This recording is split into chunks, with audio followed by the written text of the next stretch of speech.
how might we make our prayer life more real, more enjoyable, and in some way deeper?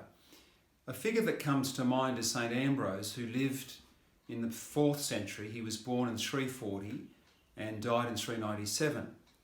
He was not baptised for many, many years. He was a public official like his father and went to resolve a dispute between Catholics and what was called the Arian heresy. He went down to the local cathedral after the bishop had died and stood up and said to them, "Look, you've got to be sensible here in carrying out the election of a new bishop."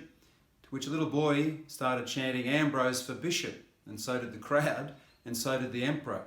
So he was duly baptised, was ordained as a bishop, and then became a great figure as the Bishop of Milan. He used to say that every emotion is contained within the Psalms. Every emotion is contained in the Psalms.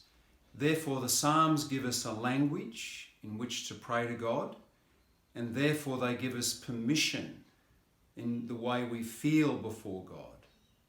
So we feel the emotion of love, and we speak to God about it. We feel the emotion of desire, and we speak to God about it. We feel the emotion of joy, and we speak to God about it.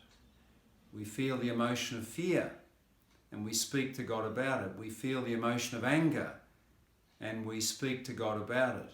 And likewise, prayer is not only speaking with God, but it's also listening to Him. So we feel the emotion of love, and we listen to God through it.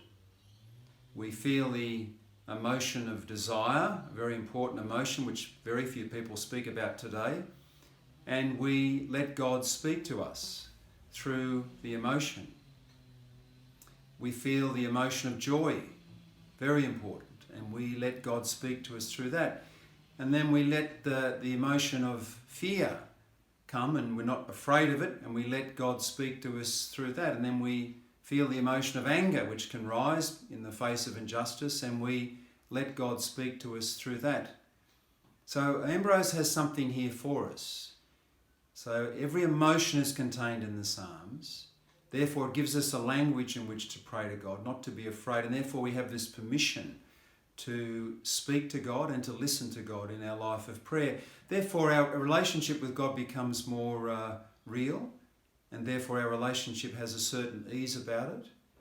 And importantly, we feel ourselves more. We begin to feel more at ease with ourselves and more comfortable with ourselves, because our feelings are no longer frightening, but they're something to be welcomed and prayed through.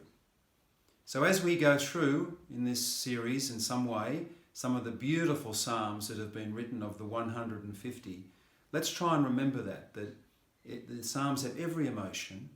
Therefore, they give us a language in which to pray to God, and they give us permission to feel the way we should feel, and therefore to look forward to God and to ourselves.